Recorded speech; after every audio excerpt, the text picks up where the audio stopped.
Hello friends, welcome back on apex classes digital platform. हम पढ़ रहे थे क्लास 12th का हिस्ट्री का 4th लेसन, मुस्लिम आक्रमण, उद्देश्य और प्रभाव। आज का हमारा टॉपिक है तुर्की आक्रमण। अब हम देखते हैं अरबी आक्रमण के बाद में लगभग 2 शताब्दियों तक, यानी 6वीं से 8वीं शताब्दी तक अरबों का आक्रमण रहा था।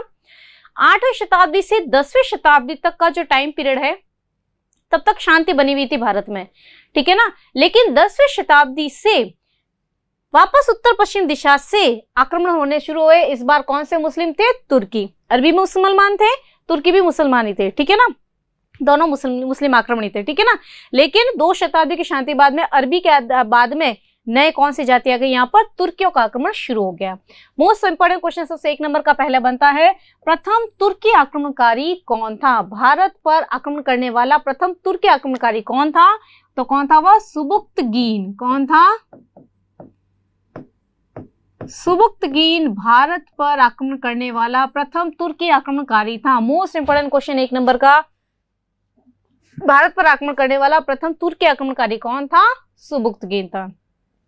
सुबुक्तगीन ने भारत पर आक्रमण किया और भारत के काफी सारे क्षेत्रों पर उसने अपना अधिकार स्थापित कर लिया था, ठीक है ना। तो ये मोस्ट इंपोर्टेंट क्वेश्चन आपको ध्यान रखना है कि भारत पर आक्रमण करने वाला प्रथम तुर्की आक्रमणकारी जो था वह कौन था? तो आंसर हो जाएगा आपका सुबुक्तगीन जो था वह भारत पर आक्रमण करने वाला प्रथम तुर्की आक्रमणकारी था। उसने भारत के उत्तर पश्चिमी भाग पर अधिकार किया था। भारत के उत्तर पश्चिमी भाग पर अधिकार किया था, यानी लगभग कश्मीर के आसपास वाला जो क्षेत्र है इस पर अधिकार किया था। उस समय यहाँ का शासक कौन था? जयपाल। कौन शासक था? जयपाल शासक था। और काफी लंबे संघर्ष के बाद में जयपाल को पराजित करके सुबुक्तगीन ने भारत पर अपना एकाधिकार स्थापित किया, ठीक है ना। नेक्स्ट हम याद करते हैं कि लगभग 997 में, यानी 997 ईस्वी में सुबुक्तगीन की मृत्यु हो गई।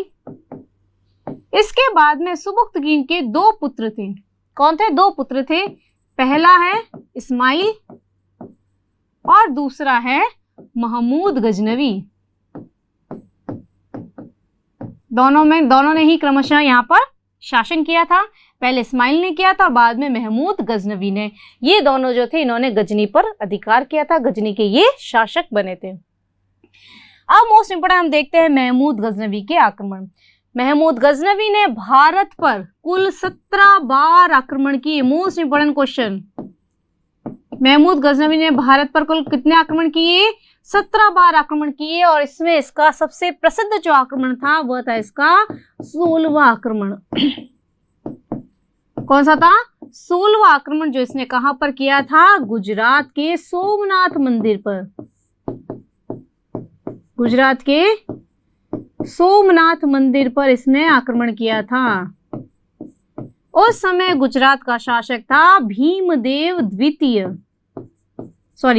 प्रथम, ठीक है ना। क्वेश्चन बनता है, बहुत ही इंपॉर्टेंट पूछा जाता है। सबसे पहला क्वेश्चन तो क्या बन जाएगा कि महमूद गजनवी ने भारत पर कुल कितने आक्रमण किए थे? तो महमूद गजनवी ने भारत पर कुल 17 बार आक्रमण किए थे। उन 17 आक्रमणों में सबसे जो कुख्यात आक्रमण था उसका वह कौन सा था? 16वां आक्रमण था, जो कहां पर किया गया था? गुजरात के सोमनाथ मंदिर पर यह आक्रमण किया गया था। और उस समय वहां का शासक कौन था? भीमदेव प्रथम वहां का शासक था। ऐसा कहा जाता है कि भीमदेव प्रथम जो था, जब उसको पता चला कि महमूद गजनवी आक्रमण करने के लिए आ गया है, उस समय भीमदेव प्रथम जो था वहां से भाग जाता है। लेकिन वहां की जो जनता होती है, वहां की जो प्रजा होती है, वह ये कहती है कि भाई कितना भी बड़ा आक्रमणकारी आ जाए, लेकिन हम सोमनाथ जो शिव जी का मंदिर था वहां पर हम उसकी शरण में रहेंगे और भगवान ही हमारी रक्षा करने वाला है, हम यहाँ से छोड़कर कहीं नहीं जाएंगे। महमूद गजनवी इस पर आक्रमण करता है। कब करता है? 1025 ईस्वी में। कब करता है? 1025 ईस्वी में उसने 16वां आक्रमण किया भारत पर, सोमनाथ के मंदिर पर। उसने क्या किया? प्रारंभ जैसे ही आक्रमण किया, जनता ने बहुत ही जोश के साथ में, वीरता के साथ में लड़ाई लड़ी। पहली बार में तो ऐसा लगा कि भाई जो तुर्की आक्रमणकारी आए हैं, जो गजनवी आया है, वो पराजित हो जाएगा। लेकिन कुछ क्षण बाद ही, अगले ही क्षण में, युद्ध के दूसरे चरण में हम देखते हैं कि गुजरात के मंदिर के आसपास की जो दीवारें पर जो परकोटे बने हुए थे, उन दीवारों को लांघकर जो शत्रु सैनिक थे, जो तुर्की सैनिक जो थे, वह मंदिर के आसपास में प्रवेश कर गए थे। यहाँ तक भी वहां के लोग जो थे वो भाग नहीं रहे थे, उसका सामना करने के लिए कटिबद्ध थे। मंदिर के आसपास आ गए और तुर्की आक्रमणकारियों के सामने जो भी सैनिक उनको दिखाई दे रहा था, यहाँ का गुजरात का जो सैनिक दिखाई दे रहा था, उनका मारना शुरू कर दिया था। उनको जो भी सामने आ रहा उसको उसकी हत्या करके बस वो मंदिर में प्रवेश करना चाहते थे। और अंतिम दृष्टि पर आते हुए, युद्ध के अंतिम चरण तक आते हुए महमूद गजनवी जो था वह मंदिर में प्रवेश कर गया। ऐसा कहा जाता है कि मंदिर को पूरी तरह से ध्वस्त कर दिया गया, तोड़फोड़ कर दिया गया, पूरी तरह से उसको ध्वस्त कर दिया गया। और जो सोमनाथ भगवान की जो मंदिर की प्रमुख मंदिर की जो सोमनाथ की मूर्ति थी, भगवान शिव की जो मूर्ति थी, उसको उसने अपने हाथों से तोड़ दिया। किसने? महमूद गजनवी ने। ये देखो उसकी क्रूरता का एक परिचय है, सबसे ज्यादा हम कह सकते हैं उसकी कट्टरता का परिचय, उसकी क्रूरता का परिचय, कि उसने उस मंदिर की जो प्रमुख मूर्ति थी, निज मंदिर की जो मूर्ति थी, उसको अपने हाथों से तोड़ा और उस मंदिर को उसने मक्का और मदीना भिजवाया। और मक्का मदीना की जो मस्जिद होती है, उन मस्जिदों की जो सीढ़ियां होती है, उन सीढ़ियों के नीचे उसने मंदिरों को, उस मूर्तियों के टुकड़ों को डलवाया। यानी यहाँ पर वो हिंदू देवी देवताओं का अपमान करने का उल्लेख कर रहा है कि किस प्रकार उसने हिंदुओं पर विजय प्राप्त की है, हिंदुओं के देवी देवताओं को किस प्रकार उसने अपमानित करते हुए अपने पैरों के नीचे दबाया, मुसलमानों के पैरों के नीचे दबाया। ये उसकी क्रूरता का, उसकी कट्टरता का सबसे महत्वपूर्ण उदाहरण देखने को मिलता है। इसी कारण से इतिहास उसका जो 16वां आक्रमण है वो सबसे ज्यादा कुख्यात है। ठीक है, एक तो होता है विख्यात। विख्यात किस लिए होता है? अच्छे कार्यों के लिए, प्रसिद्धि के लिए। और कुख्यात क्या होता है? जो बुरे कार्य के कारण फेमस होता है। ठीक है ना, वो हो गया कुख्यात। तो इस कारण से उसका 16 जो आक्रमण था वह इतिहास में कुख्यात था। और अंतिम रूप से क्या हुआ? गुजरात पर, सोमनाथ के मंदिर पर किसका अधिकार हो गया था? महमूद गजनवी का अधिकार हो गया था। उसका जो 70वां आक्रमण था, जो अंतिम आक्रमण था, ये था 1027 ईस्वी में। किसके साथ किया था उसने? सिंध के जाटों के विरुद्ध किया था। सिंध के जाटों के विरुद्ध। कारण क्या था कि सोमनाथ पर विजय प्राप्त करने के बाद यहां से जो धन लूट लिया गया था, और धन लूटने के बाद में यह क्या हुआ था कि जिस समय अधिकार हुआ उसने कत्लेआम का आदेश दे दिया। लगभग 50,000 लोग जो थे, स्त्री पुरुष बच्चे जो भी थे, उन सबको मार डाला गया था। और यहाँ से जो धन लूटा गया था उसको ले जा रहे थे वापस। उस समय बीच रास्ते में सिंध के जो जाट थे, उन्होंने महमूद गजनवी को बहुत ज्यादा परेशान किया। तो वहां जाकर धन वगैरह सब सेटल वेटल करके वापस आया 1027 ईस्वी में, और अपना अंतिम जो युद्ध लड़ा उसने किसके साथ में लड़ा? सिंध के जाटों के विरुद्ध। मोस्ट इंपोर्टेंट क्वेश्चन ये भी पूछा जाता है कि महमूद गजनवी का अंतिम आक्रमण जो था, या उसका जो 70वां आक्रमण था, वह किसके खिलाफ था? तो महमूद गजनवी का जो अंतिम आक्रमण था वह किसके खिलाफ था? सिंध के जाटों के खिलाफ था। ओके, नेक्स्ट हम देखते हैं मोहम्मद गौरी। मोहम्मद गौरी कौन था? देखो कि 1173 ईस्वी में गजनी पर अभी तक किसका अधिकार था? महमूद गजनी वगैरह पढ़ा हमने। 1173 ईस्वी में गौर का शासक, या हम कह सकते हैं गजनी पर, ठीक है ना, गौर का शासक या गजनी का शासक जो था, सॉरी गौर का शासक जो था गियासुद्दीन था। और गियासुद्दीन ने किस पर अधिकार कर लिया? गजनी पर अधिकार कर लिया, जहां पर गजनी का शासक बना या गजनी पर अधिकार कर लिया। जहां महमूद गजनवी का भी अपने पढ़ा है ना, तो 1173 ईस्वी में गजनी का शासक कौन बन गया? गियासुद्दीन बन गया।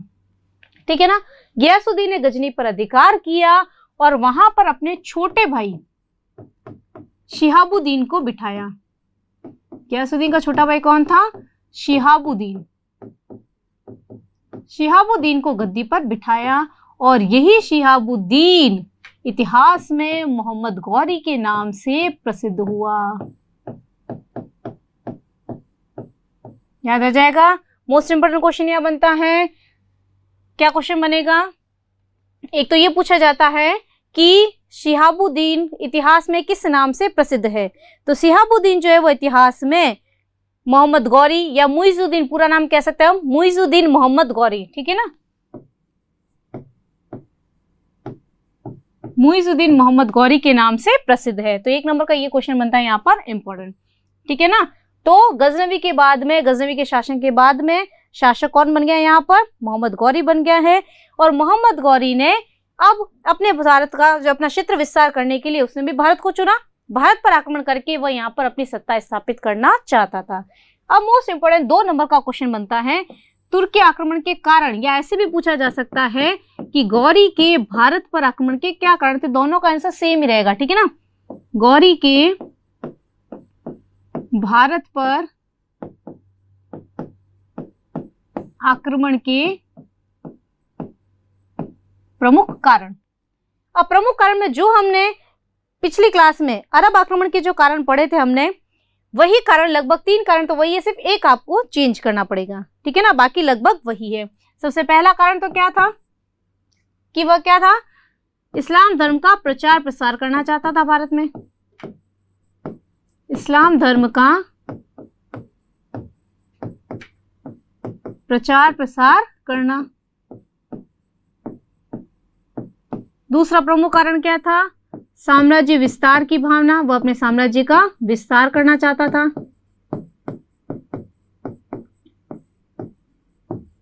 साम्राज्य विस्तार की भावना। तीसरा हमने पढ़ा था भारत की धन संपदा को लूटना। भारत की धन संपदा को लूटना, तो ये तो दोनों सेम ही हो गए, जो अरबी आक्रमण के थे तुर्की के थे, ठीक है ना। एक जो है मोहम्मद गौरी का, वह चौथा कारण जो है वह इसमें एक और ऐड हो जाता है, ठीक है ना। क्या कारण है, पंजाब में इस्माइलिया, जो पहले का वंश था ना, महमूद गजनवी का जो था, ठीक है ना, इस्माइलिया वंश, और मुल्तान में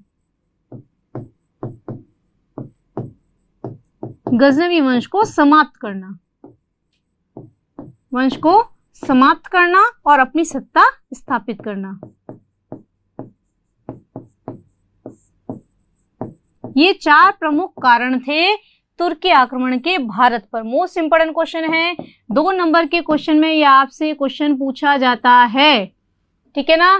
3 कारण तो वही याद करने जो अरबों के रहेंगे।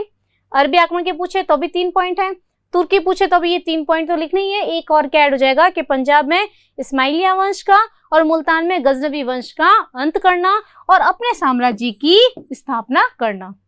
किसकी, गजनी के द्वारा अपने साम्राज्य की स्थापना करना।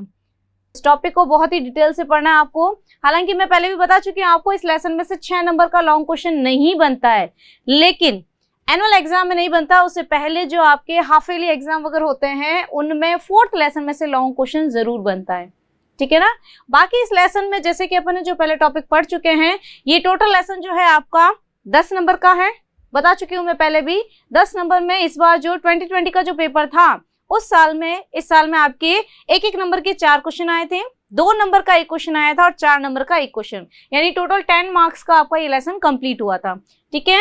तो फाइनल एग्जाम में लॉन्ग क्वेश्चन नहीं आता, लेकिन जो लॉन्ग क्वेश्चन है इस लेसन के अंदर उसको शॉर्ट में पूछा जाता है, तो आपको डिटेल से सारा याद होना चाहिए, ओके। तो हमारा कल हमने पढ़ा था, पिछली क्लास में हमने ये पढ़ा था तुर्की आक्रमण, हमने पढ़ा था लास्ट क्लास में। तुर्की आक्रमण में हमने पढ़ा था सबसे लास्ट में जो तुर्की आक्रमणकारी यहाँ आया था वह था मोहम्मद गौरी, पढ़ चुके हैं पहले भी, ठीक है ना। मोहम्मद गौरी जो कि शिहाबुद्दीन मुइजुद्दीन गौरी था, ठीक है ना, मुइजुद्दीन मोहम्मद गौरी था, उसने भारत पर आक्रमण किए थे, ठीक है। तो आज हम पढ़ेंगे पृथ्वीराज चौहान। पृथ्वीराज चौहान में हम पढ़ेंगे इनका परिचय। सबसे पहले इनका जो शासनकाल है 1177 से 1177 से 1192, 1192, ओके। परिचय में हम देखते हैं सबसे पहले पृथ्वीराज चौहान के पिता कौन थे, सोमेश्वर, ठीक है। माता थी कर्पूर देवी, या कहीं कहीं पे कर्पूरी देवी मिलता है, ठीक है ना। इन दोनों की संतान कौन थी, पृथ्वीराज तृतीय, ठीक है ना। प्रथम द्वितीय का इतिहास में कोई महत्व नहीं है, जिसको जाना जाता है महत्वपूर्ण अपन जिसको जानते हैं वह है पृथ्वीराज तृतीय, जिसको इतिहास में पृथ्वीराज चौहान के नाम से जाना जाता है, ओके। पृथ्वीराज चौहान का जन्म जो है 1166 ईस्वी में हुआ, ठीक है, किसके संतान? सोमेश्वर और कर्पूर देवी की संतान, पृथ्वीराज तृतीय। पृथ्वीराज के पिता सोमेश्वर की मृत्यु के बाद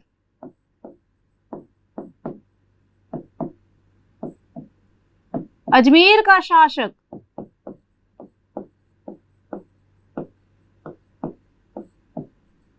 कौन बना? पृथ्वीराज बना, मात्र 11 वर्ष की आयु में, 1177 में। ओके, 1177 में अजमेर की गद्दी पर बैठा।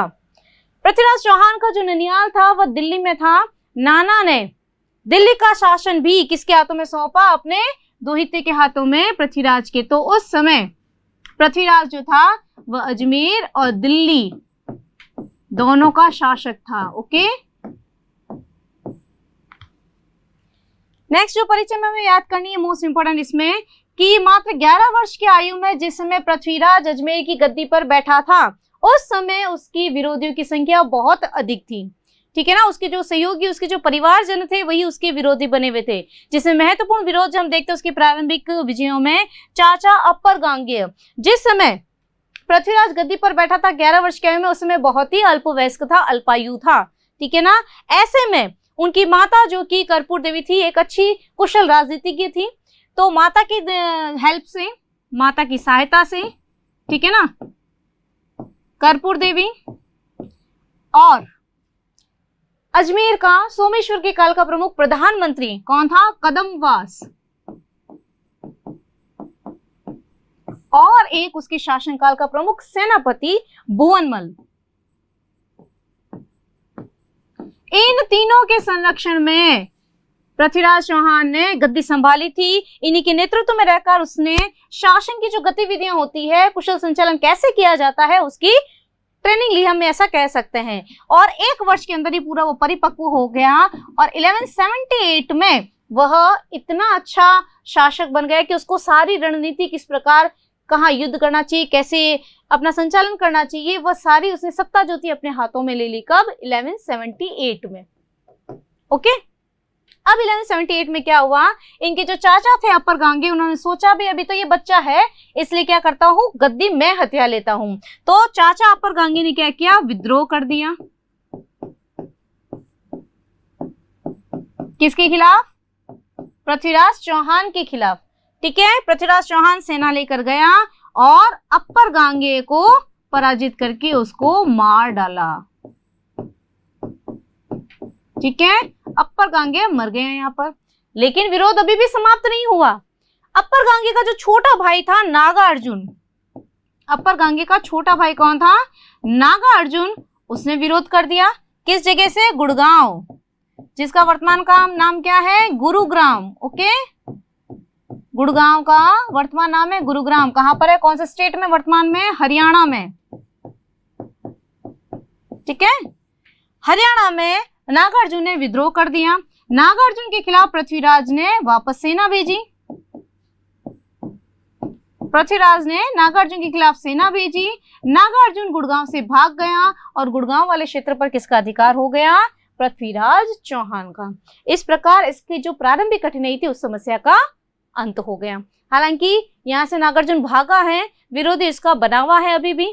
ठीक है ना, सिर्फ इसके क्षेत्र पर अधिकार हुआ है। प्रारंभिक शत्रुता यहाँ पर प्रारंभ हो गई उसकी। ठीक है, नेक्स्ट हम देखते हैं पृथ्वीराज के समय पड़ोसी राज्य कौन कौन से थे। मोस्ट इंपोर्टेंट क्वेश्चन है ये। ठीक है ना, इसमें आपको कई बार 1 नंबर के क्वेश्चन में पूछा जाता है आसपास के क्षेत्र में, कि जिस समय दिल्ली पर, देखो यहाँ आपको दिख रहा है दिल्ली, ठीक है, और राजस्थान में अपने अजमेर, ये रहा अजमेर, यहाँ है दिल्ली।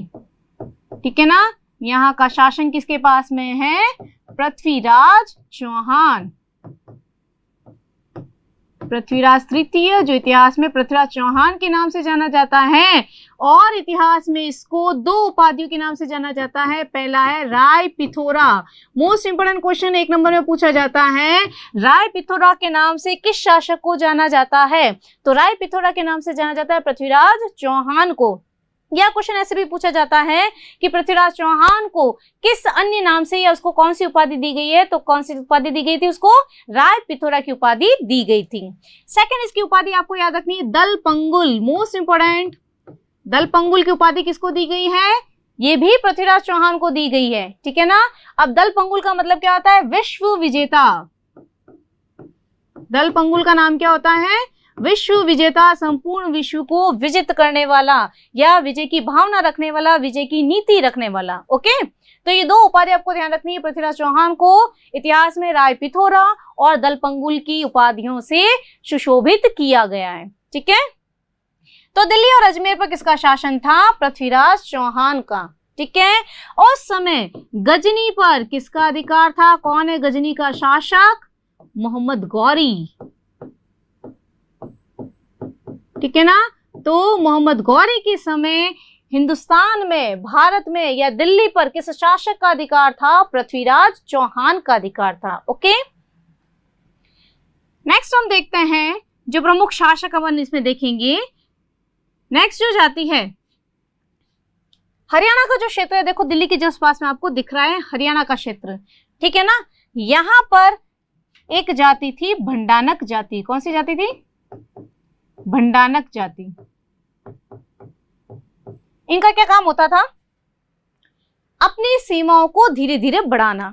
आसपास में कोई शासक ध्यान नहीं दे रहा है, क्या करते थे, अपनी थोड़ी सी जमीन को बढ़ा ली और उस पर अधिकार कर लिया। कई बार होता है ना, खेतों में दो खेत वगैरह बटे होते हैं, थोड़ी सी जगह लेकर अपनी दीवार बना देते हैं, दूसरे का हिस्सा भी खुद ले लेते हैं। ये नीति थी भंडानकों की, ठीक है ना। तो पहला दमन ये किसका करेगा, पृथ्वीराज चौहान भंडानक का करेगा।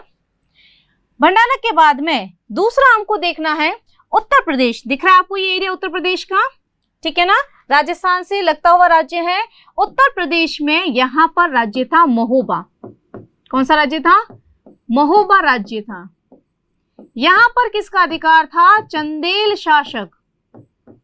मोस्ट इंपोर्टेंट ये आपको नाम याद रखना है, किस समय कहाँ का कौन शासक था, ठीक है ना। कई बार क्वेश्चन पूछा जाता है, इवन आप अगर कंपटीशन की तैयारी भी करते हो, ठीक है ना, 12th के बाद में कोई भी कंपटीशन एग्जाम देते हो तो उसमें आपकी राजस्थान जीके कंपलसरी ही पूछी जाती है, और जिसमें पृथ्वीराज चौहान तो मोस्ट इंपोर्टेंट है उसमें आपका, ठीक है ना।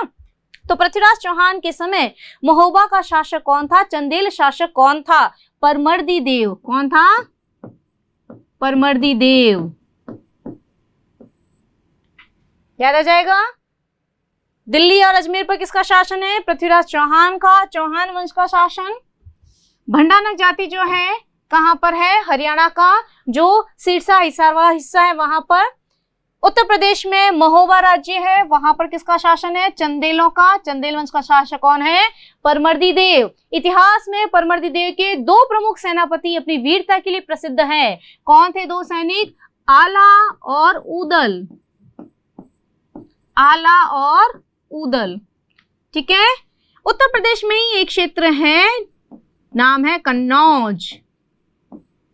उत्तर प्रदेश का ही एक क्षेत्र है, क्या नाम है उस जिले का, कन्नौज। कन्नौज पर किसका शासन था, गढ़वाल वंश का।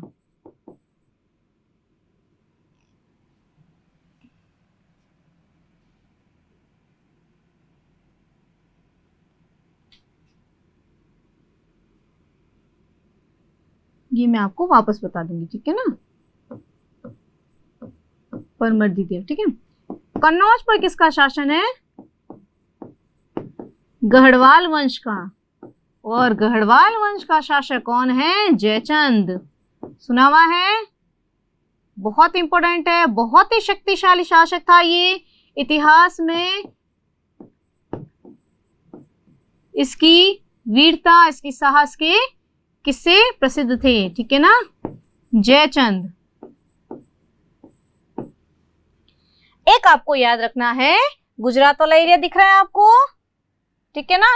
गुजरात पर यहाँ पर किसका शासन था, चालुक्य वंश का। किसका शासन था, चालुक्य वंश का शासन था। कौन था शासक, भीमदेव प्रथम। भीमदेव प्रथम, यानी चारों तरफ देखो उसकी शत्रुता ही शत्रुता है। सबसे पहले उत्तर पश्चिम दिशा में हम देख रहे हैं, गजनी से कौन है शासक, मोहम्मद गौरी। मध्य में ऊपर उत्तर दिशा में दिल्ली की तरफ और अजमेर दोनों पर किसका अधिकार है? चौहानों का। शासक कौन है? पृथ्वीराज चौहान। सबसे पहला जो इसका खतरा है कौन सी है? हिसार हरियाणा वाले क्षेत्र में भंडानक जाति। उत्तर प्रदेश में महोबा राज्य जहां पर चंदेल शासक है परमर्दी देव।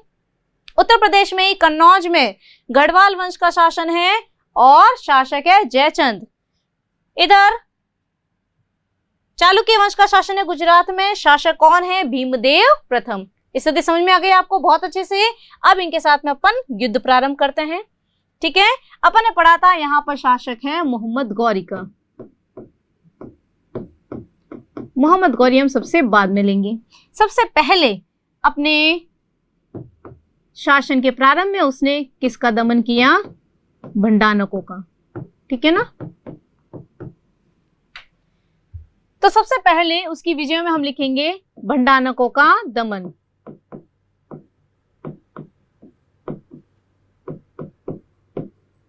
भंडानकों का दमन क्या था कि भंडानक जो जाति थी ये धीरे धीरे अपने साम्राज्य का विस्तार करते हुए जा रही थी। ठीक है ना, अपना साम्राज्य बढ़ा रही थी। ठीक है ना, और बढ़ाते बढ़ाते कहां पर आ गई? ये अलवर और भरतपुर वाला जो क्षेत्र है, इन क्षेत्रों में धीरे धीरे इसने अपना अधिकार करना शुरू कर दिया। ऐसे में पृथ्वीराज चौहान को लगा कि ये हमारे क्षेत्र में धीरे धीरे प्रवेश कर रही है और इसलिए इसका दमन करना अनिवार्य है। इसलिए 1182 ईस्वी में पृथ्वीराज चौहान के द्वारा एक शक्तिशाली सेना के साथ में भंडानकों का दमन किया गया, उस जाति को वहां से खदेड़ दिया गया। ठीक है, इतना सा याद रखना है अपन को। सबसे प्रारंभिक अभियान में किसका दमन होगा? भंडानक जाति का दमन। ठीक है, क्षेत्र कौन सा है? हरियाणा का हिसार वाला हिस्सा, सिरसा और हिसार वाला हिस्सा। ठीक है, दूसरा दमन हम देखते हैं चंदेल शासक।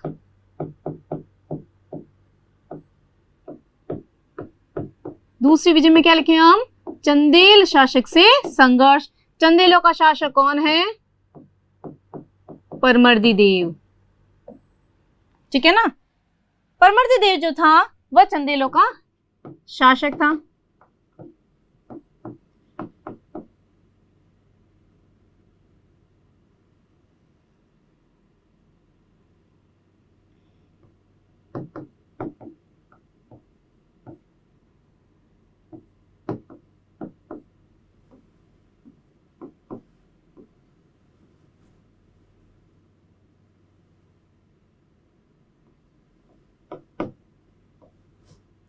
चंदेल वंश का शासन था यहाँ पर। कारण क्या था यहाँ पर? जिस समय पृथ्वीराज चौहान ने भंडानकों का दमन किया तो उसकी जो सीमा थी, राज्य की जो सीमा थी, वह किससे टकरा रही थी? चंदेलों के शासन से, महोबा राज्य से टकरा रही थी। ठीक है ना, ये ध्यान रखना है। चंदेल शासक कहाँ का है? महोबा का। महोबा कहाँ पर है?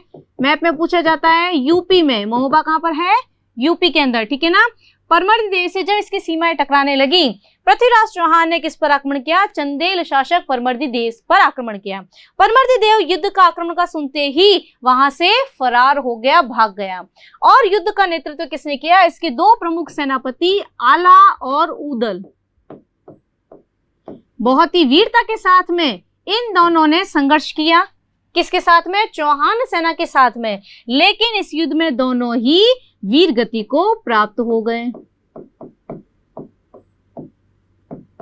दोनों ही वीर गति को प्राप्त हो गए। कौन? आला Udal. Most important question, 1 number का क्वेश्चन पूछा जाता है, आला और उदल किस शासक के प्रमुख सेनापति थे? तो महोबा राज्य के चंदेल शासक परमर्दी देव के प्रमुख सेनापति थे। या ऐसे भी पूछा जाता है कि चंदेल शासक परमर्दी देव के प्रमुख सेनापति जो इतिहास में प्रसिद्ध है अपनी वीरता के लिए, अपने शौर्य के लिए, वह कौन से दो सेनापति थे? आला और उदल थे। ठीक है ना, क्रॉस क्वेश्चन कैसे भी आ सकता है। ध्यान रखना है आपको, परमर्दी देव चंदेल शासक है महोबा का, और दो प्रमुख सेनापति कौन है? आला और उदल। यहाँ पर विजय प्राप्त की, यहाँ पर भी विजय कब प्राप्त की थी? 1182 ईस्वी में यहाँ पर भी उसने अपना अधिकार स्थापित कर लिया। ठीक है ना, इन दोनों जगह पे 1182 पर उसने अपना एकाधिकार स्थापित कर लिया। अब आता है यूपी का ही क्षेत्र कन्नौज। यूपी का ही दूसरा क्षेत्र कौन सा है? कन्नौज। कन्नौज में कौन से वंश का शासन है? गढ़वाल वंश का। पृथ्वीराज के समय कन्नौज पर किस वंश का अधिकार था? पृथ्वीराज चौहान के समय कन्नौज पर गढ़वाल वंश का शासन था। पृथ्वीराज चौहान के समय गढ़वाल वंश का प्रमुख शासक कौन था?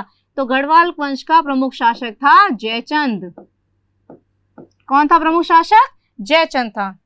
इन दोनों के बीच संघर्ष के कारण क्या थे? दोनों के बीच संघर्ष का सबसे पहला कारण हम देखते हैं कि दोनों की साम्राज्यवादी भावना या महत्वाकांक्षी भावना, दोनों ही अपने साम्राज्य का विस्तार करना चाहते थे, क्योंकि चंदेल राज्य तक, उत्तर प्रदेश का ही क्षेत्र है, ये भी महुआ क्षेत्र जो है, यहाँ तक पृथ्वीराज चौहान का अधिकार हो गया था। दोनों की जो सीमाएं थी, राज्य की सीमाएं एक दूसरे से टकरा रही थी, तो दोनों अपना साम्राज्य विस्तार करना चाहते थे, महत्वाकांक्षी शासक थे, इसीलिए दोनों के बीच में युद्ध होना अवश्यम भावी था। लेकिन एक तात्कालिक कारण या महत्वपूर्ण कारण जो माना जाता है वह है जयचंद की पुत्री संयोगिता। जयचंद की पुत्री कौन थी? संयोगिता। इतिहास से प्रसिद्ध है दोनों की प्रेम कहानी, सुना हुआ होगा आपको, पहले भी सीरियल्स भी बना हुआ है इसके ऊपर, सीरियल भी देखे होंगे आपने। तो जयचंद की पुत्री जो संयोगिता है वह दोनों के बीच संघर्ष का तत्कालीन कारण था। ठीक है, अब शॉर्ट में थोड़ी सी बीच में मैं आपको संयोगिता की और दोनों की कहानी बताती हूँ। ठीक है ना। संयोगिता और पृथ्वीराज दोनों का जो ननिहाल था कहाँ पर था? दिल्ली में। पृथ्वीराज का ननिहाल भी था दिल्ली में और संयोगिता का ननिहाल भी था दिल्ली में। दोनों को मिले ननिहाल में, एक दूसरे को देखने पर दोनों में एक दूसरे से प्रेम हो गया। ठीक है, ये बात जब जयचंद को पता चली, उसने ननिहाल से वापस बुला लिया, किसको? अपनी पुत्री संयोगिता को। ठीक है, संयोगिता को वापस बुला लिया, कहाँ पर? अपने कन्नौज वाले क्षेत्र में। और पृथ्वीराज चौहान भी कहाँ पर आ गया? वापस अजमेर में आ गया, अपने राज्य वाले क्षेत्र में, अपने शासन वाले क्षेत्र में। लेकिन दोनों के बीच में प्रेम अभी भी कम नहीं हुआ। अब जयचंद को जब इसकी सूचना मिली, जब पता लगा कि दोनों के बीच में प्रेम लगातार बढ़ता जा रहा है, तो जयचंद ने क्या किया? शादी करवा दो, सारी झंझटें खत्म हो जाएगी। तो उसने क्या किया? जयचंद ने अपनी पुत्री संयोगिता का स्वयंवर रखा। क्या होता है स्वयंवर? जिसमें एक लड़की अपने पति का चुनाव अपनी पसंद के अनुसार करती है। स्वयंवर का आयोजन किया गया। स्वयंवर में आसपास के जो महान शासक थे, महाराजा, राजा महाराजा जो थे, उन सबको निमंत्रण दिया गया। लेकिन निमंत्रण किसको नहीं मिला? पृथ्वीराज चौहान को निमंत्रण नहीं मिला। कोई बात नहीं, निमंत्रण नहीं मिला तो चला लिया इसमें भी। लेकिन निमंत्रण नहीं मिलने के बाद भी जयचंद ने क्या किया कि जहां पर पांडाल में सभी राजा महाराजा बैठे थे, जिनके लिए आसन लगा रखे थे, उसमें स्टार्टिंग में जहां सभी राजा महाराजा जूते चप्पल वगैरह खोलते हैं, अपने द्वारपाल का जो जगह होती है, वहां पर एक लोहे की मूर्ति बनवा दी। किसकी? पृथ्वीराज चौहान की। इस पे पृथ्वीराज हो गया आग बबूला। बुलाया नहीं तब तक तो ठीक था भाई, लेकिन अब उसने उसकी इंसल्ट करने के लिए, अपमान करने के लिए क्या किया? उसकी लोहे की मूर्ति द्वारपाल के स्थान पर लगा दी। जब इसकी सूचना पृथ्वीराज को मिली, वह सेना लेकर अजमेर से रवाना हो गया, किस और? कन्नौज के लिए।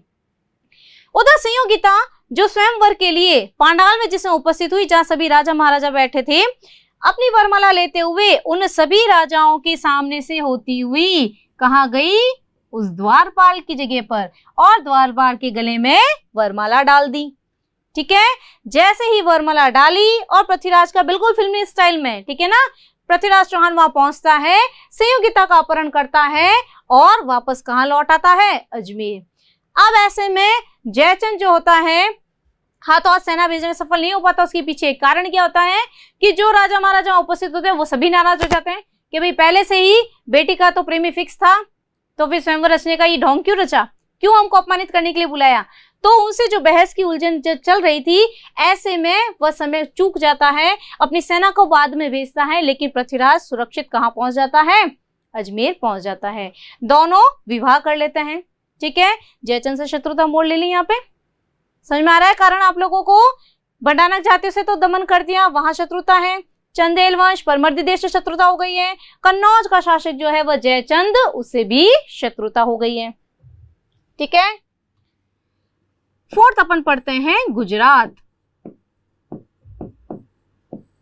गुजरात विजय किसका शासन है यहाँ पर? चालुक्य वंश का। चालुक्य वंश। पृथ्वीराज चौहान के समय गुजरात पर किस वंश का शासन था? चालुक्य वंश का शासन था। पृथ्वीराज चौहान के समय चालुक्य नरेश कौन था? भीमदेव प्रथम। कौन था? भीमदेव प्रथम। अब इसमें देखो भीमदेव प्रथम जो है,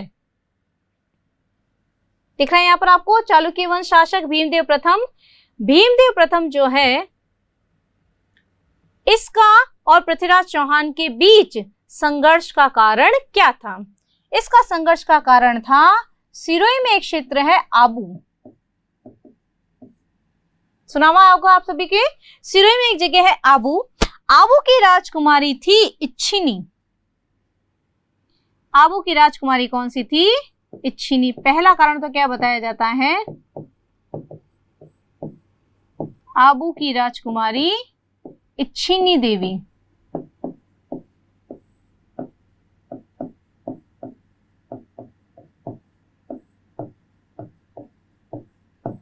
क्या था?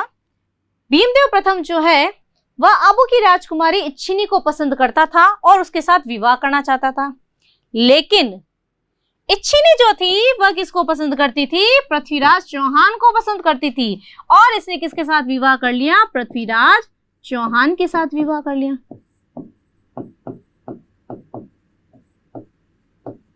देखो कारण दो है इसमें। पहला कारण तो क्या हो गया कि आबू की जो राजकुमारी थी इच्छिनी देवी, उससे चालुक्य नरेश भीमदेव प्रथम जो है वह विवाह करना चाहता था, लेकिन इच्छिनी ने अपने विवाह की पसंद किसको रखी? पृथ्वीराज चौहान के सामने रखी। तो पृथ्वीराज चौहान ने इच्छिनी के साथ विवाह कर दिया और नाराज किसको कर दिया? भीमदेव प्रथम को। दूसरा कारण जो महत्वपूर्ण माना जाता है, ऐसा कहा जाता है कि पृथ्वीराज चौहान का जो पिता था सोमेश्वर, ठीक है ना, सोमेश्वर की हत्या किसके द्वारा की गई थी? भीमदेव प्रथम के द्वारा। सोमेश्वर की हत्या की गई किसके द्वारा? भीमदेव प्रथम के द्वारा। तो वो अपने पिता की मृत्यु का बदला लेना चाहता था, ठीक है ना। दो प्रमुख कारण हैं। यहाँ 2 नंबर का फिर क्वेश्चन बनता है आपका कि पृथ्वीराज चौहान और चालुक्य नरेश भीमदेव के मध्य संघर्ष का प्रमुख कारण क्या था? कारणों का उल्लेख कीजिए। तो 2 कारण थे। सबसे पहला कारण आ जाएगा आबू की राजकुमारी इच्छिनी और दूसरा कारण आ जाएगा सोमेश्वर की हत्या का बदला लेना। ठीक है, यहाँ तक समझ में आ गया है। आई थिंक सबसे इजी वे में मैंने आपको समझाया, बहुत अच्छे तरीके से समझ सकते हो मैप के साथ में। मैप के साथ समझाने का मेरा प्रमुख उद्देश्य यही है ताकि आपका मैप वाला क्वेश्चन जो आपसे पूछा जाता है वह भी गलत नहीं हो, ठीक है ना। तो आपको भरना आना चाहिए। मैप में स्टेट याद होगा तो आप उसमें भर सकते हो आराम से, ठीक है ना।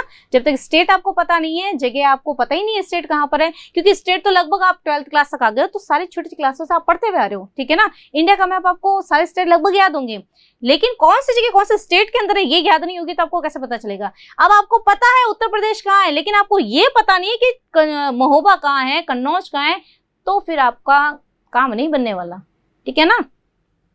यहाँ तक आई थिंक सबको समझ में आ गया होगा। 4 विजय अपन ने यहाँ कर ली है। सबसे पहले उसने भंडारनाकों का दमन किया, चंदेल शासक परमर्दी देव से संघर्ष किया, कन्नौज के गढ़वाल वंश के शासक जयचंद के साथ संघर्ष किया, गुजरात के चालुक्य वंश के शासक भीमदेव प्रथम के साथ में संघर्ष किया और उसको भी नाराज कर दिया। ओके, अब उसकी जो 5वीं और महत्वपूर्ण विजय है वह है मोहम्मद गौरी और पृथ्वीराज चौहान।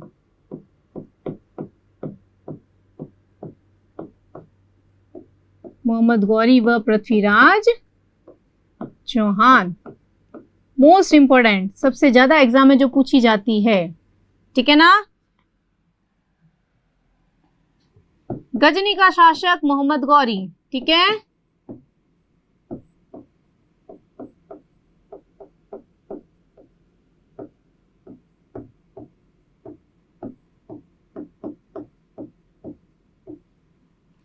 ये अफगानिस्तान पाकिस्तान वाला क्षेत्र पार करता हुआ पंजाब तक आ पहुंचा, ठीक है। अब इसका तथ्य देखो, पृथ्वीराज चौहान के दरबार में एक प्रमुख दरबारी कवि था जिसका नाम है चंद्रबरदाई, या कहीं पे आता है चंद्रबरदाई, ठीक है ना। चंद्रबरदाई ने एक ग्रंथ लिखा जिसका नाम है पृथ्वीराज रासो। 1 नंबर का most important question, Prithviraj Raso के रचयिता कौन थे? चंद्रबरदाई, या फिर चंद्रबरदाई की रचना का नाम बताइए तो पृथ्वीराज रासो, ठीक है ना। पृथ्वीराज चौहान की जानकारी हमें 2 ग्रंथों से मिलती है।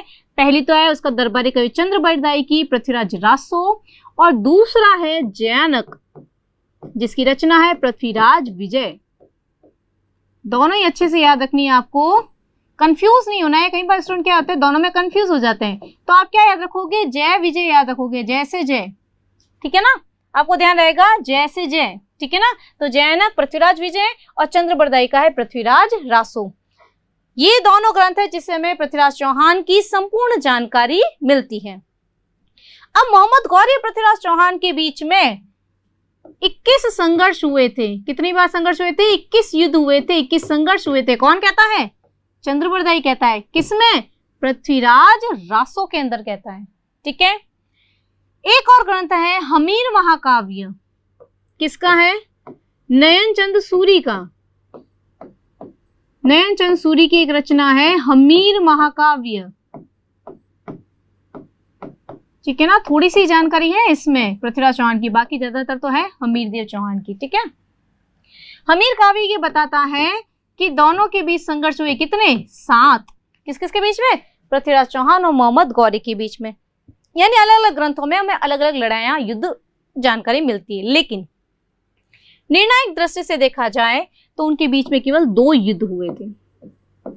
कितने युद्ध हुए थे, 2 युद्ध, निर्णायक अगर माना जाए, ठीक है ना, मतलब जिसमें जीत हार का पता चले। 2 निर्णायक युद्ध हुए थे जिसको इतिहास में तराइन के युद्ध के नाम से जाना जाता है।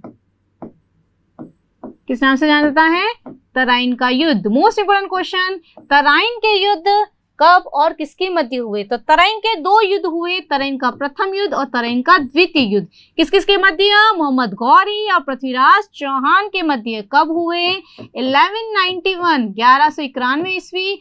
दूसरा हुआ 1192 1192 ईस्वी। मोस्ट इंपोर्टेंट शॉर्ट क्वेश्चन में, तराइन का द्वितीय युद्ध कब और किसके मध्य हुआ, तराइन का द्वितीय युद्ध 1192 ईस्वी में मोहम्मद गौरी और पृथ्वीराज चौहान के मध्य हुआ। सबसे इंपॉर्टेंट आपको इसी युद्ध में ध्यान देना है, ठीक है ना।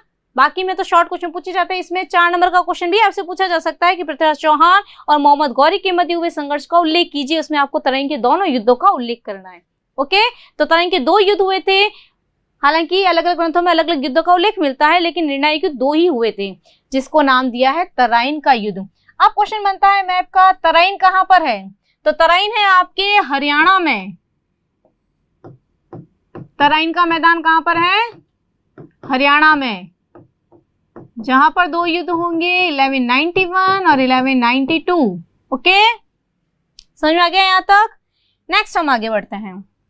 कुछ स्रोतों में, ऐतिहासिक स्रोतों में ऐसा पता चलता है कि जयचंद जो था वो पृथ्वीराज से बदला लेना चाहता था, इसलिए जयचंद ने मोहम्मद गौरी को निमंत्रण दिया पृथ्वीराज पर आक्रमण करने के लिए। वास्तविकता क्या है हमें पता नहीं है, ठीक है ना। मोहम्मद गौरी 1175 से अफगानिस्तान, पाकिस्तान, तबर हिंद वाले क्षेत्र को जीतते हुए, गुजरात वाले क्षेत्र को भी जीतते हुए, ठीक है ना, इस बीच में वो गुजरात विजय भी करेगा, जिसमें वो क्या करेगा, भीमदेव प्रथम से संघर्ष करेगा। ऐसे में पृथ्वीराज चौहान जो है वो गौरी की सहायता नहीं करेगा, भीमदेव से तो शत्रु तो है ही है, तो कारण ये भी माना जाता है दोनों के बीच में संघर्ष का, ठीक है। दूसरा कारण ये माना जाता है दोनों ही महत्वाकांक्षी शासक थे, साम्राज्य विस्तार की भावना थी दोनों के मध्य में, दोनों अपने अपने क्षेत्र को विस्तार करना चाहते थे। मोहम्मद गौरी अगर उसको भारत पर अधिकार करना है तो अभी भारत में, पूरे हिंदुस्तान में शक्तिशाली शासक कौन है, पृथ्वीराज चौहान, तो उसके साथ संघर्ष करना अवश्यंभावी है, अनिवार्य है। ये युद्ध के कारण माने जाते हैं। अब 1191 ईस्वी में मोहम्मद गौरी कहां पहुंचा, तराइन के मैदान में, ठीक है। दूसरी तरफ से अजमेर से कौन रवाना हुआ, पृथ्वीराज चौहान, वह भी कहां पहुंच गया, तराइन के मैदान में। दोनों ही सेनाओं के बीच में भयंकर संघर्ष हुआ, खतरनाक घमासान युद्ध हुआ। इस युद्ध में पृथ्वीराज का एक प्रमुख व्यक्ति था, पृथ्वीराज चौहान का प्रमुख सेनापति था गोविंदराज। कौन था, गोविंदराज। मोहम्मद गौरी के हमले से गोविंदराज के क्या हुए, आगे के 2 दांत टूट गए, ठीक है ना। मोहम्मद गौरी की सेना ने, मोहम्मद गौरी ने आक्रमण किया, गोविंदराज के आगे के 2 दांत टूट गए। दर्द हुआ अब, ठीक है ना, दर्द तो होता ही है, सभी को होता है। गोविंदराज को ऐसा गुस्सा आया कि उसने भाले से वार किया, किसके ऊपर, मोहम्मद गौरी पे, और मोहम्मद गौरी इसमें घायल हो गया। मोहम्मद गौरी घायल हो गया। समझ में आ रहा है ना अच्छे से आप लोगों को। ठीक है। गोविंदराज ने किस पर आक्रमण किया? मोहम्मद गौरी पर, और मोहम्मद गौरी घायल हो गया और पलटकर वापस कहाँ चला गया? गजनी। Back to pavilion. वापस कहाँ चला गया? गजनी चला गया। ठीक है ना। उसके हमले से घायल हो गया और घायल अवस्था में उसके सैनिकों के द्वारा उसको कहाँ लेके चले गए? वो लोग वापस गजनी लेकर आ गए। ठीक है। अब पृथ्वीराज चौहान बिल्कुल निश्चिंत होकर बैठ गया। ठीक है। उनको लगा कि हमने यहाँ से गौरी को तो भगा दिया है, वापस वो चला गया है, अब हमें कोई टेंशन नहीं है। लेकिन मोहम्मद गौरी 1 साल की पूरी तैयारी के बाद 1192 ईस्वी में पुनः कहाँ डट जाता है? तराइन के मैदान में। तराइन के मैदान में क्या होगा? तराइन का दूसरा युद्ध। ठीक है। तराइन का द्वितीय युद्ध कब होगा? 1192 ईस्वी में। जैसे ही खबर मिली पृथ्वीराज चौहान को कि तराइन के मैदान में सेना आ डटी है, पृथ्वीराज चौहान भी अपनी सेना के साथ में कहां चला जाता है? मोहम्मद गौरी के सामना करने के लिए तराइन के मैदान में। लेकिन उसको लगता है कि तराइन के पहले युद्ध में मैं उसको पराजित कर चुका हूं आसानी से, तो मुझे अब उससे डरने की बात नहीं है। ठीक है ना। जैसे ही वह तराइन के मैदान पहुंचता है, मोहम्मद गौरी छल कपट का सहारा लेता है और वह कहता है कि भाई मैं तो युद्ध करने आया नहीं हूं, मुझे तो आपसे क्या करनी है? संधि करनी है। आपके साथ में युद्ध करने में सक्षम नहीं हूं, मैं योग्य नहीं हूं इतना कि आपके साथ में संघर्ष करूं, युद्ध करूं। मुझे तो सिर्फ संधि वार्ता करनी है आपके साथ में। आप क्या चाहते हैं और आप अपना जवाब दो, ताकि मैं गजनी में मेरा जो भाई बैठा है उससे वापस वार्तालाप करके आपके साथ में संधि कर दूं। ठीक है। पृथ्वीराज चौहान मान जाता है। वो सोचता है ठीक है भाई, वाकई में गौरी आया होगा संधि करने के लिए, संधि के लिए वो हाँ कर देता है और कहता भी मेरा जब दूत वापस लौटेगा तब मैं आपको जवाब दे दूंगा। यहाँ से सेना वापस कहाँ लौट जाती है? अजमेर लौट जाती है। गजनी क्या करता है उस समय? उससे छल कपट का तो सारा लिया ही है, वहां पर अपना डेरा डला हुआ है सेना के साथ में। पृथ्वीराज की चौहान की सेना सोचे भी अभी तो जाएगा करेगा, महीने 2 महीने लगेंगे, वापस आएगा, तब तक हम फ्री हैं। ठीक है ना। वो अपने ऐशो आराम में, अपने संगीत नृत्य में, पार्टी वार्टी शार्टी करने में मग्न हो जाते हैं। पृथ्वीराज चौहान का नई नई शादी हो रखी है, संयोगिता भी है, इच्छिनी भी है। इच्छिनी का तो योगदान कम आता है, संयोगिता के साथ में भोग विलास में डूबा रहता है, उसके प्रेम में डूबा रहता है। राज कार्य में, शासन कार्य में बिल्कुल भी ध्यान नहीं होता है। इसी समय 1192 ईस्वी में मौका देखते हुए प्रातःकाल 4 बजे के समय में, जिससे सभी सैनिक अपने नित्य कर्मों में लगे होते हैं, आधे तो सोए हुए रहते हैं, उस समय मोहम्मद गौरी की सेना जो है वह कहां पर आक्रमण कर देती है? तराइन के मैदान में दूसरे डेरे पर, जहां पर दूसरे 2 डेरे डले होते हैं ना। ठीक है ना। दूसरे डेरे में यहाँ पर तो संगीत रोका चल रहा है। यहाँ पर क्या होता है, कुछ सैनिक जैसे ही सूचना मिलती है कि भाई आक्रमण हो चुका है, मोहम्मद गौरी की सेना जो है वो भोर काल में 4 बजे आक्रमण कर देती है। कुछ सैनिक तो अपने संभलते संभलते ही मारे जाते हैं, क्योंकि सेना को यह अंदेशा नहीं था कि गौरी यहाँ पर आक्रमण करेगा। वो तो संधि वार्ता के हिसाब से निश्चिंत होकर बैठे थे। अब गौरी इस छल कपट के द्वारा उसकी सेना पर आक्रमण करता है। पृथ्वीराज चौहान भी आक्रमण करने के लिए यहाँ पर पहुंच जाता है। दोनों के बीच में संघर्ष होता है और इस बीच मोहम्मद गौरी से युद्ध करते करते पृथ्वीराज चौहान मारा जाता है। ठीक है ना। इस युद्ध में क्या है? पृथ्वीराज मारा जाता है।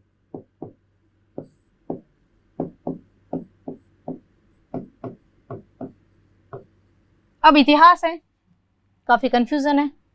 पृथ्वीराज चौहान का जो दरबारी कवि है चंद्रबरदाई, जिसे पृथ्वीराज रासो लिखी है, वह कुछ और ही ट्रिक बताता है, कुछ और ही परिणाम बताता है। उसका कहने का तात्पर्य क्या है?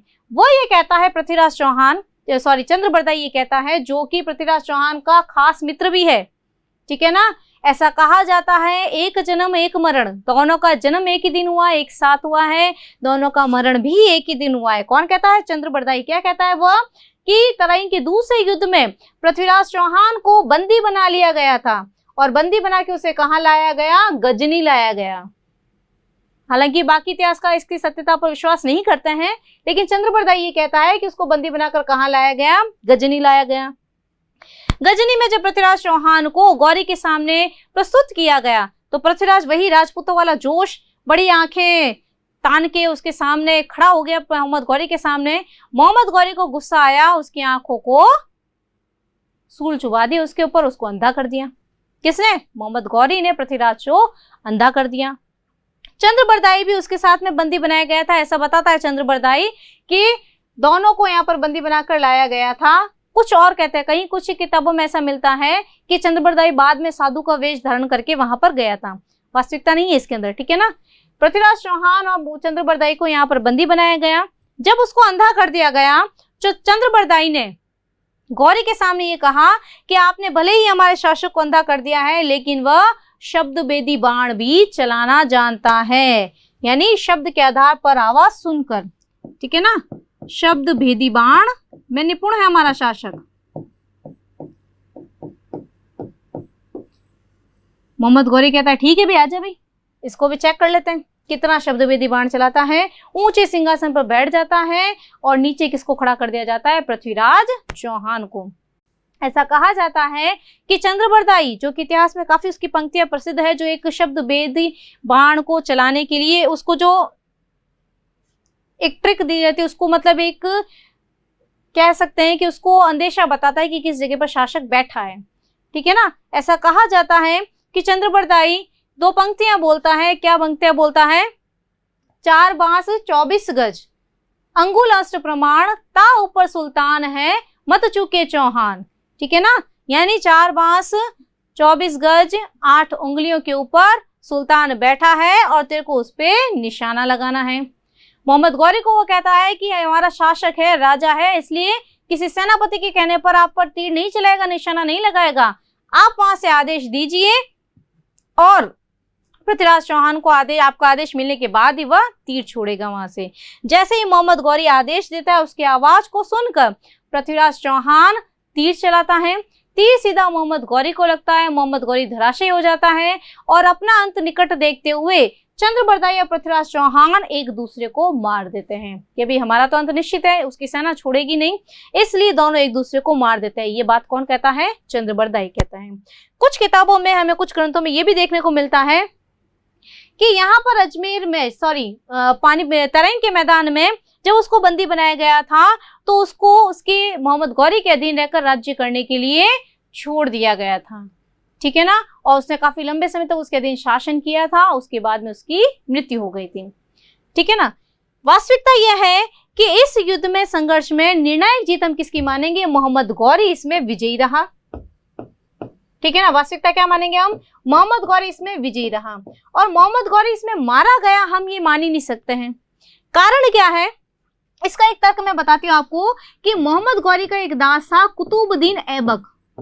नाम सुना होगा आपने, गुलाम वंश का संस्थापक जिसको माना जाता है। कुतुबुद्दीन ऐबक जो था मोहम्मद गौरी का दास था। ऐसा माना जाता है कि वह युद्ध में इसके साथ में भी आया था।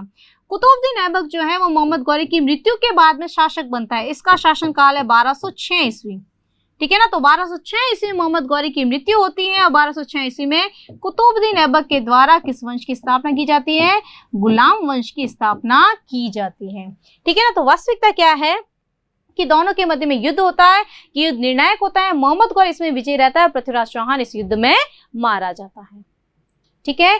यहां पर ये युद्ध की पूरी डिटेल आपको लिखनी है। नेक्स्ट इंपॉर्टेंट क्वेश्चन 2020 में 2 नंबर का क्वेश्चन आपके ये आया था कि तराइन के युद्ध में, तराइन के द्वितीय युद्ध में पृथ्वीराज चौहान की पराजय के कारणों का उल्लेख कीजिए। 2 नंबर के क्वेश्चन में आपको 4 पॉइंट लिखने हैं। पहले भी बता चुकी हूं मैं आपको, क्वेश्चन को वर्ड्स लिमिट के हिसाब से आपको अटेंड करना है, ठीक है ना। तो आपको 4 कारण याद करने हैं पृथ्वीराज चौहान की पराजय के। सबसे पहला कि पृथ्वीराज में दूरदर्शिता और कूटनीति का अभाव था। पृथ्वीराज में दूरदर्शिता और कूटनीति का अभाव था। भाई कूटनीति जो गौरी की चालाकियां थी उसको वह समझ नहीं पाया, ठीक है ना। तो ये उसकी सबसे बड़ी नासमझी थी। एक अच्छा शासक हम कह सकते हैं, लेकिन उसमें दूरदर्शिता की कमी कह सकते हैं हम, ठीक है ना, कि वह गौरी की चालाकियों को समझ नहीं पाया। किस प्रकार उसने 1 साल तक उसको उलझाए रखा, संधि वार्ता के लिए उलझाए रखा, ठीक है ना। तो उसमें कूटनीति का अभाव था। दूसरा कारण ये मानते हैं हम कि पृथ्वीराज ने अपने पड़ोसी राज्यों से सबसे शत्रुता मोल ले ली थी, किसी के साथ में मित्री संबंध स्थापित ही नहीं किया। तो ऐसे में जिस समय गौरी आक्रमण करने आया तो किसी ने भी उसका साथ नहीं दिया, ठीक है ना। पृथ्वीराज ने अपने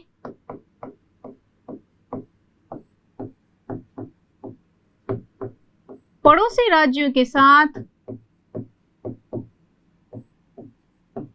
शत्रुता मोल ली,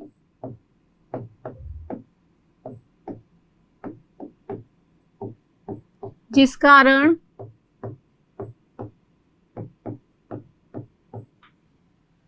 गौरी से संघर्ष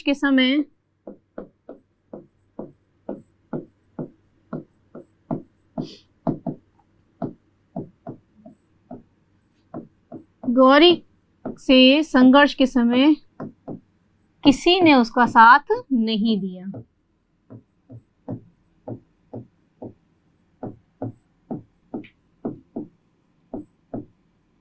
किसी ने उसका साथ नहीं दिया, ये होता है उसका दूसरा कारण। तीसरा कारण है कि तराइन के प्रथम युद्ध में जिस समय तुर्की सेना वापस भाग रही थी, जब मोहम्मद गौरी घायल हो जाता है गोविंदराज की बर्छी से, भाले से, उस समय अगर वो भागती हुई सेना का मुकाबला करता, उसका सामना करता, उसका पीछा करता और वहीं पर तुर्की सेना के साथ में युद्ध करके उसको समाप्त कर देता, मोहम्मद गौरी को मार डालता, तो 1 साल की उसकी तैयारी करना तो मौका मिलता, ना वापस भारत की तरफ आंख उठा के देखता। ठीक है ना, तो ये भी इसका कारण है। तराइन के प्रथम युद्ध में भागती हुई तुर्की सेना का पीछा न करना,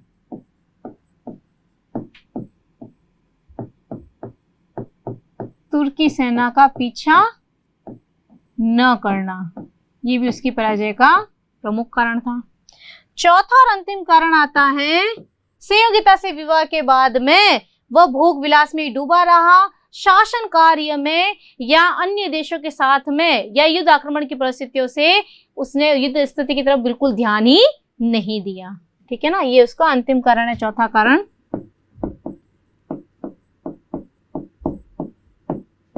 संयोगिता से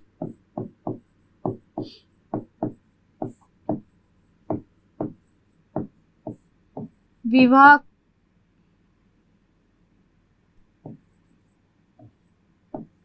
करने के बाद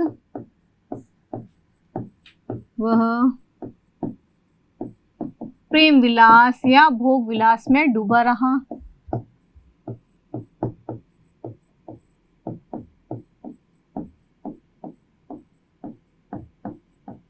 और शासनकारी की तरफ ध्यान नहीं दिया।